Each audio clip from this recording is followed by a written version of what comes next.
Hi, fourth graders. How are you? I hope you're doing well and excited for our last chapters of Wonder today. Again, I want to just apologize about yesterday. I was having issues with uploading. I was using Loom, but for some reason, it's not allowing me to. If I go back here and I go to new video, I click, click, click, click, it won't let me make a new video. So I don't know if I have to log out and restart again. So I just figured I would do a screen share recording. This is the movie Wonder. So if you haven't had a chance to watch that, you should go ahead and watch that after we finish the book today. So you're just going to hear my voice over the screen recording today. And then hopefully when we start our new book tomorrow, Maniac McGee, I'll be able to figure out what the heck I've done wrong and get my face back up there. So the drop-off. The graduation ceremony was held in the Beecher Prep Upper School Auditorium. It was only about a 15-minute walk from our house to the other campus building. But Dad drove me because I was all dressed up and had on new, shiny black shoes that weren't broken in yet, and I didn't want my feet to hurt.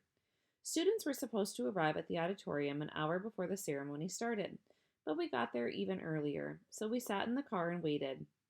Dad turned on the CD player and our favorite song came on.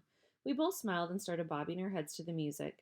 Dad sang along with the song. Andy would bicycle across town in the rain to bring you candy. Hey, is my tie on straight? I said.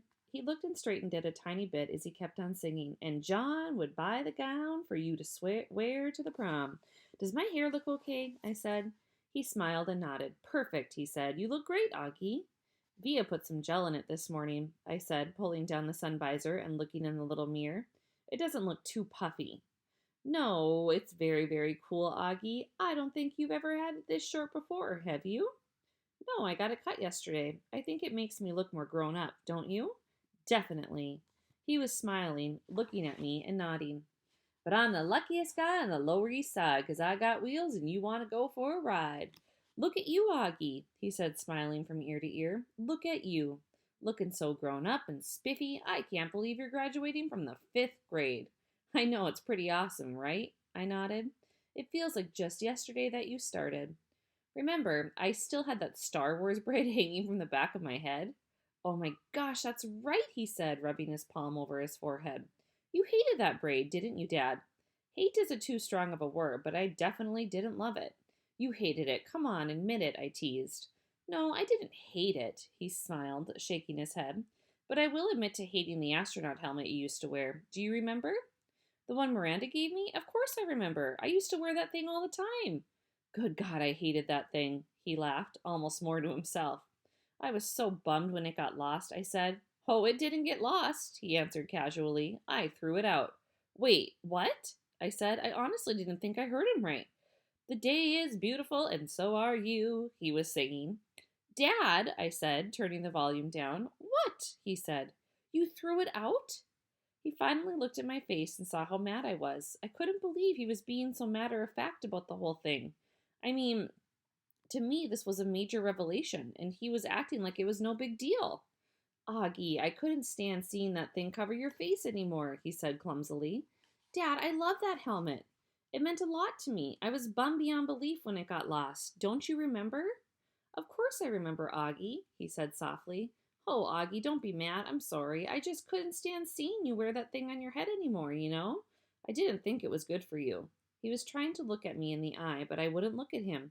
Come on, Augie, please try to understand, he continued, putting his hand under my chin and tilting my face toward him.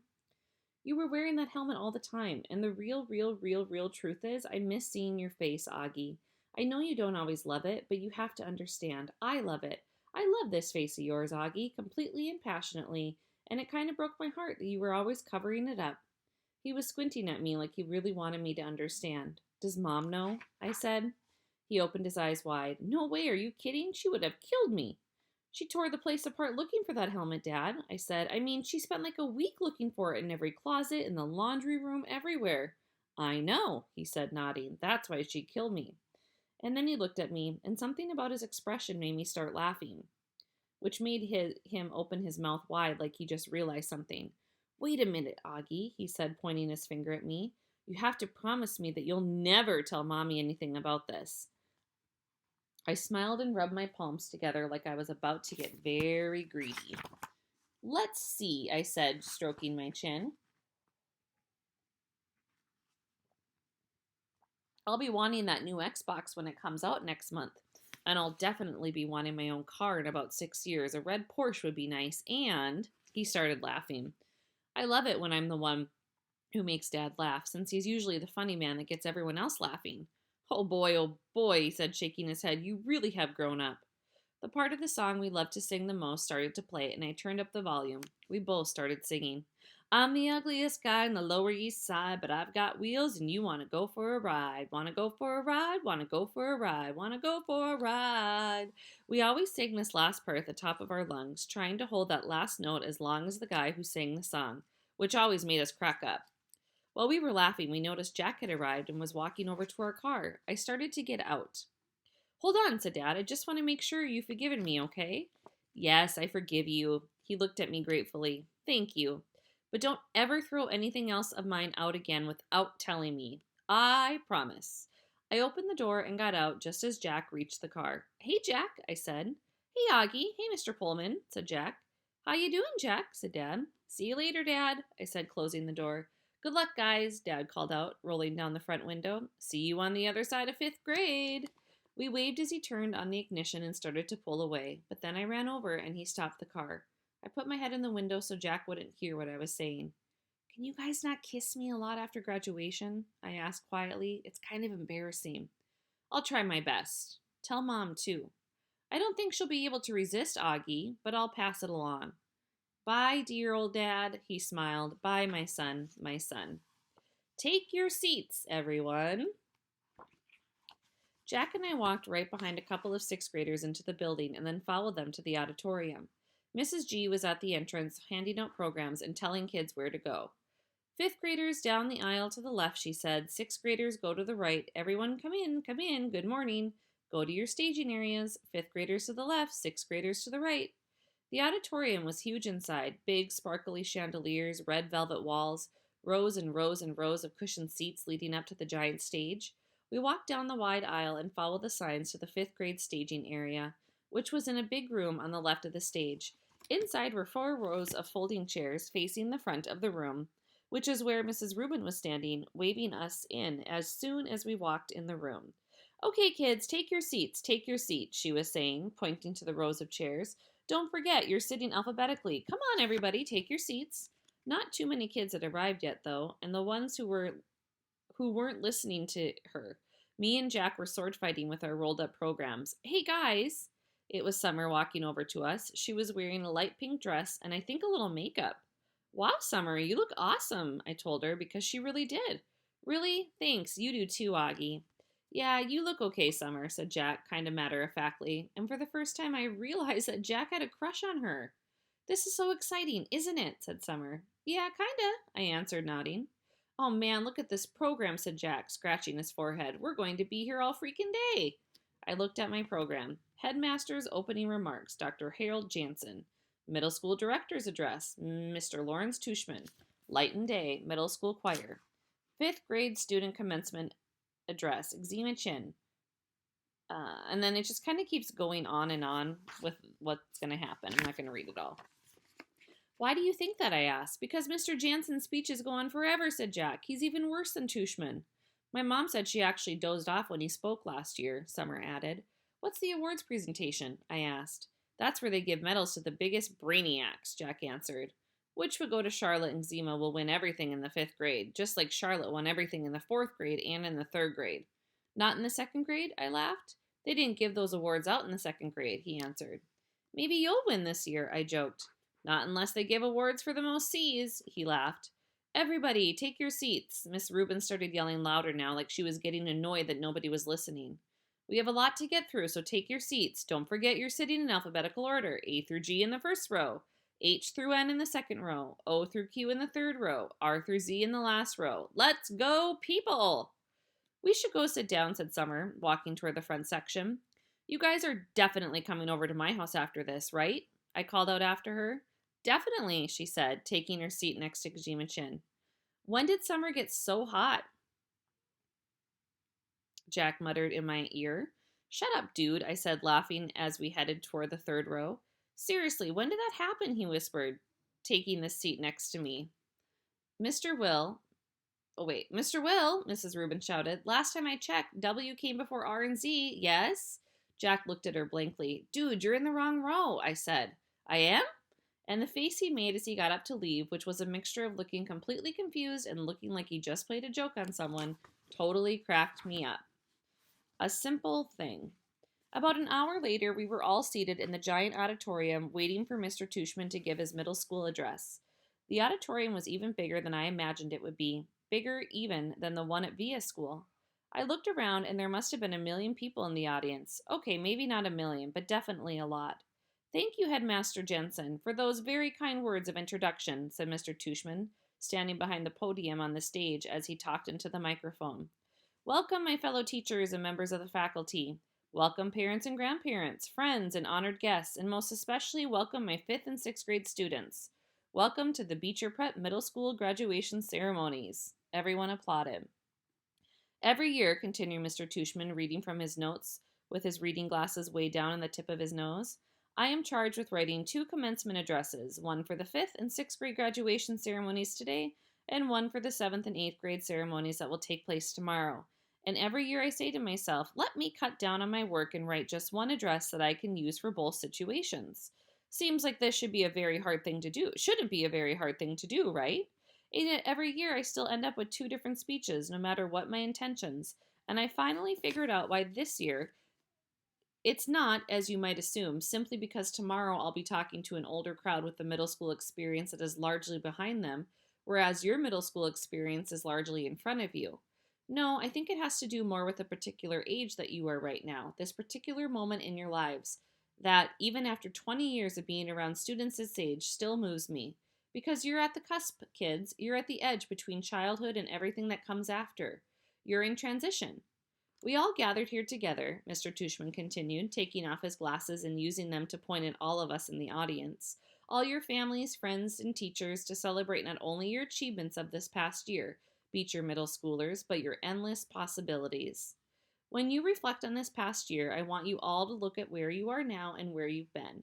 You've all gotten a little taller, a little stronger, a little smarter, I hope. Here, some people in the audience chuckled. But the best way to measure how much you've grown isn't by inches or the number of laps you can now run around the track or even your grade point average, though those things are important to be sure. It's what you've done with your time, how you've chosen to spend your days, and whom you have touched this year. That, to me, is the greatest measure of success. There's a wonderful line in the book by J.M. Barrie, and no, it's not Peter Pan, and I'm not going to ask you to clap if you believe in fairies. Here, everyone laughed again. But in another book by J.M. Barrie, called The Little White Bird, he writes, he started flipping through a small book on the podium until he found the page he was looking for, and then he put on his reading glasses. Shall we make a new rule of life? Always try to be a little kinder than is necessary? Here Mr. Tushman looked up at the audience. Kinder than is necessary, he repeated. What a marvelous line, isn't it? Kinder than is necessary. Because it's not enough to be kind. One should be kinder than needed. Why I love that line, that concept, is that it reminds me that we carry with us as human beings not just the capacity to be kind, but the very choice of kindness. And what does that mean? How is that measured? You can't use a yardstick. It's like I was saying just before, it's not like measuring how much you've grown in a year. It's not exactly quantifiable, is it? How do you know that we've been kind? What is being kind anyway? He put on his reading glasses again and started flipping through another small book. There's another passage in a different book I'd like to share with you, he said, if you'll bear with me while I find it. Here we go. In Under the Eye of the Clock by Christopher Nolan, the main character is a young man who is facing some extraordinary challenges. There's this one part where someone helps him, a kid in his class. On the surface, it's a small gesture, but to the young man whose name is Joseph, it's, well, if you'll permit me, he cleared his throat and read from the book. It was at moments such as these that Joseph recognized the face of God in human form. It glimmered in their kindness to him. It glowed in their keenness. It hinted in their caring. Indeed, it caressed in their gaze. He paused and took off his reading glasses again. It glimmered in their kindness to him, he repeated, smiling. Such a simple thing, kindness, such a simple thing. A nice word of encouragement given when needed, an act of friendship, a passing smile. He closed the book, put it down, and leaned forward on the podium. Children, what I want to impart to you today is an understanding of the value of what simple thing called kindness. And that's all I want to leave you with today. I know I'm kind of infamous for my verbosity. Here everybody laughed again. I guess he knew he was known for his long speeches. But what I want you, my students, to take away from your middle school experience, he continued, is the sure knowledge that in the future you make for yourselves, anything is possible. And every single person in this room, make it a rule that wherever you are, whenever you can, you will try to act a little kinder than is necessary. The world really would be a better place. And if you do this, if you act just a little kinder than is necessary, someone else, somewhere, someday may recognize in you, in every single one of you, the face of God. He paused and shrugged, or whatever politically correct spiritual representation of universal goddess you happen to believe in, he added quickly, smiling, which got a lot of laughs and lots of applause, especially from the back of the auditorium where the parents were sitting. All right, our next chapter is called Awards. I'll just kind of exit out here and then scroll down so you can look at more images from the book Wonder. All right, awards. I liked Mr. Tushman's speech, but I'll have to admit I kind of zoned out a little during some of the other speeches. I tuned in again as Miss Rubin started reading off the names of the kids who made the high honor roll because we were supposed to stand up when our names were called. So I waited and listened for my name as she went down the list alphabetically. Reed Kinsley, Maya Markowitz, August Pullman. I stood up. Then, when she was finished reading off the names, she asked us all to face the audience and take a bow, and everyone applauded. I had no idea where in that huge crowd my parents might be sitting. All I could see were the flashes of light from people taking photos and parents waving at their kids. I pictured Mom waving at me from somewhere, even though I couldn't see it. Then Mr. Tushman came back to the podium to present the medals for academic excellence, and Jack was right. Exima Chin won the gold medal for overall academic excellence in the 5th grade. Charlotte won the silver. Charlotte also won a gold medal for music. Amos, I'm not sure how you say his name, and maybe I've been saying it wrong this whole time, won the medal for overall excellence in sport, which I was really happy about because ever since the nature retreat, I considered Amos to be like one of my best friends in school. But I was really, really thrilled when Mr. Tushman called out Summer's name for the gold medal in creative writing. I saw Summer put her hand over her mouth when her name was called, and when she walked up onto the stage, I yelled, "Woohoo, Summer!" as loudly as I could, though I don't think she heard me. After the last name was called, all the kids who just won awards stood next to each other on stage, and Mr. Tushman said to the audience, "Ladies and gentlemen, I am very honored to present to you this year's Beecher Prep School Scholastic Achievers. Congratulations to all of you." I applauded as the kids on stage bowed. I was so happy for Summer. "The final award this evening," said Mr. Tushman after the kids on stage had returned to their seats, "is the Henry Ward Beecher Medal to honor students who have been notable or exemplary in certain areas throughout the school year. Typically, this medal has been our way of acknowledging volunteerism or service to the school." I immediately figured Charlotte would get this medal because she organized the coat drive this year, so I kind of zoned out a bit again. I looked at my watch. 10:56. I was getting hungry for lunch already. Henry Ward Beecher was, of course, the 19th century abolitionist and fiery sermonizer for human rights. Where was I? After whom the school was named, Mr. Tushman was saying when I started paying attention again. While reading up on his life in preparation for this award, I came upon a passage that he wrote that seemed particularly consistent with the themes I touched on early, themes I've been ruminating upon all year long. Now, just the nature of kindness, but the nature of one's kindness. The power of one's friendship, the test of one's character, the strength of one's courage. And here the weirdest thing happened. Mr. Tushman's voice cracked a bit like he got all choked up. He actually cleared his throat and took a big sip of water. I started paying attention now, for real now, to what he was saying. The strength of one's courage, he repeated quietly, nodding and smiling. He held up his right hand like he was counting off courage, kindness, friendship, character. These are the qualities that define us as human beings and propel us, on occasion, to greatness. And this is what Henry Ward Beecher Medal is about, recognizing greatness. But how do we do that? How do we measure something like greatness? Again, there's no yardstick for that kind of thing. How do we even define it? Well, Beecher actually has an answer for that. He put his reading glasses on again, leafed through a book, and started to read Greatness, wrote Beecher, lies not in being strong, but in the right use of strength. He is the greatness whose strength carries up the most hearts. And again, out of the blue, he got all choked up. He put his 2 index fingers over his mouth for a second before continuing. He is the greatest, he finally continued, whose strength carries up the most hearts by the attraction of his own. Without further ado, this year I am very proud to award the Henry Ward Beecher Medal to the student whose quiet strength has carried up the most hearts. So, will August Pullman please come up here to receive this award? All right, our next chapter is called Floating. I'm taking a drink of coffee quick.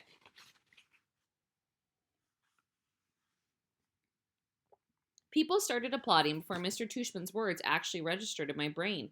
I heard Maya, who was next to me, give a little happy scream when she heard my name. And Miles, who was on the other side of me, patted my back. "Stand up, get up," said kids all around me. And I felt lots of hands pushing me upward out of my seat, guiding me to the edge of the row, patting my back, high-fiving me. "Way to go, Augie. Nice going, Augie." I even started hearing my name being chanted. Augie, Augie, Augie. I looked back and saw Jack leading the chant, fist in the air, smiling and signaling for me to keep going. And Emo shouted through his hands, "Woohoo, little dude!" Then I saw Summer smiling as I walked past her row, and when she saw me look at her, she gave me a secret little thumbs up and mouthed a silent, "Cool beans" to me. I laughed and shook my head like I couldn't believe it. I really couldn't believe it. I think I was smiling. Maybe I was beaming. I don't know. As I walked up the aisle toward the stage, all I saw was a blur of happy, bright faces looking at me and hands clapping for me. And I heard people yelling things out to me. "You deserve it, Augie. Good for you, Augie." I saw all my teachers in the aisle seats, Mr. Brown and Miss Patosa and Mr. Rosh and Mr. Atanaba and Nurse Molly and all the others. And they were cheering for me, woohooing and whistling. I felt like I was floating. It was so weird, like the sun was shining full force on my face and the wind was blowing. As I got closer to the stage, I saw Miss Rubin waving at me in the front row. And then next to her was Mrs. G, who was crying hysterically, a happy crying, smiling, and clapping the whole time. And as I walked up the steps to the stage, the most amazing thing happened. Everyone started standing up. Not just the front rows, but the whole audience suddenly got up on their feet, whooping, hollering, clapping like crazy. It was a standing ovation for me. I walked across the stage to Mr. Tushman, who shook my hand with both his hands and whispered in my ear, "Well done, Augie." What's wrong? Oh. Then he placed the gold medal over my head, just like... One second, guys. I don't like You hurt your foot? It'll be okay.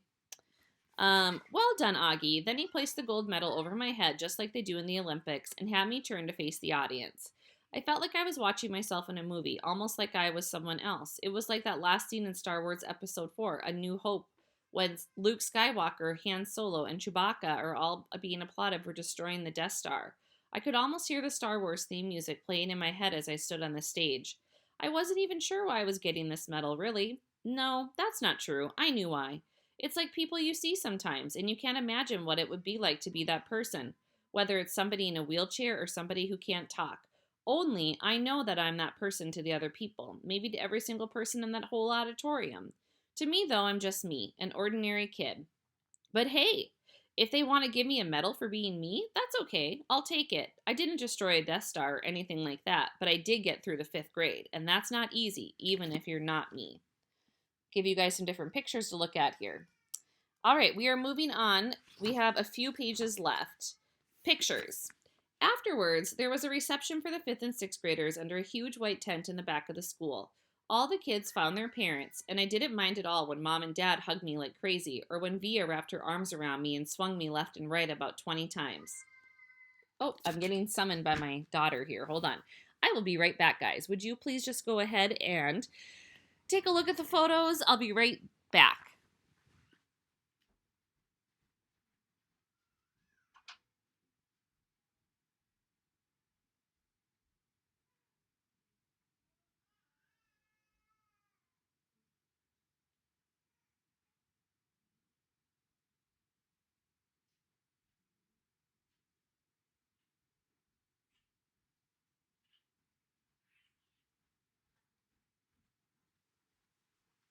All right, I'm back. I have a whiny baby here. So we're going to finish up here so we can be done with the book. Where was I? Let's see. Via wrapped her arms around me and swung me from left to right about 20 times. Then Papa and Tata hugged me, and Aunt Kate and Uncle Po and Uncle Ben. Everyone kind of teary-eyed and wet-cheeked. But Miranda was the funniest. She was crying more than anyone and squeezed me so tight that Via had to practically pry her off of me, which made them both laugh. Everyone started taking pictures of me and pulling out their flips. And then Dad got me, Summer and Jack together for a group shot. We put our arms around each other's shoulders, and for the first time I can remember, I wasn't even thinking about my face. I was just smiling a big, happy smile for all the different cameras clicking away at me. Flash, flash, click, click. Smiling away at Jack's parents and Summer's mom started clicking. Then Reed and Maya came over. Flash, flash, click, click. And then Charlotte came over and asked if she could take a picture with me. And we were like, sure, of course. And then Charlotte's parents were snapping away at our little group along with everyone else's parents. And the next thing I knew, the two Maxes had come over, and Henry and Miles and Savannah. Then Amos came over, and Exima.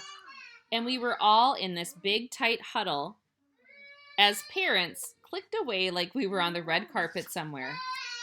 Luca, Isaiah, Nino, Pablo, Tristan. Guys, I'm almost done reading. I have 2 pages left. Why are you crying? Oh, okay. Can you guys let me finish this book and then I'll come down and solve your problem? Okay. All right. Nino, Pablo, Tristan, Ellie. I lost track of all of those else who came over, everyone practically, and I knew for sure that we were all laughing and squeezing in tight against each other. And no one seemed to care if it was my face that was next to theirs or not. In fact, and I don't mean to brag here, but it kind of felt like everyone wanted to get close to me. All right, boys and girls, it's our last chapter. It's called The Walk Home. And right now, as an audience that you can't see, I've got Landon, Ari, and Isla. We walked to our house for cake and ice cream after the reception. Jack and his parents and his little brother, Jamie, Summer, and her mother, Uncle Poe and Aunt Kate, Uncle Ben, Tata and Papa, Justin and Via and Miranda, Mom and Dad. It was one of those great June days when the sky is completely blue and the sun is shining, but it isn't so hot that you wish you were on the beach instead. It was just the perfect day. Everyone was happy. I still felt like I was floating, the Star Wars hero music in my head. I walked with Summer and Jack, and we just couldn't stop cracking up. Everything made us laugh. We were in that giddy kind of mood where all someone had to do is to look at you and you start laughing. I heard Dad's voice up ahead and looked up. He was telling everyone a funny story as they walked down Amsford Avenue. The grown-ups were all laughing too. It was like Mom always said, Dad could be a comedian. I noticed Mom wasn't walking with a group of grown-ups, so I looked behind me. She was hanging back a bit, smiling to herself like she was thinking of something sweet. She seemed happy. I took a few steps back and surprised her by hugging her as she walked. No, he's not laughing at you. Oh, big brothers. Ari, let me finish the book. I took a few steps back and surprised her by hugging her as she walked. She put her arms around me and gave me a squeeze. Thank you for making me go to school, I said quietly. She hugged me close and leaned down and kissed the top of my head. Thank you, Augie, she said softly. For what? For everything you've given us, she said, for coming into our lives, for being you. She bent down and whispered in my ear, You really are a wonder, Augie. You are a wonder. And that concludes the end of our book. You can complete the Chapter 17 quiz and submit it.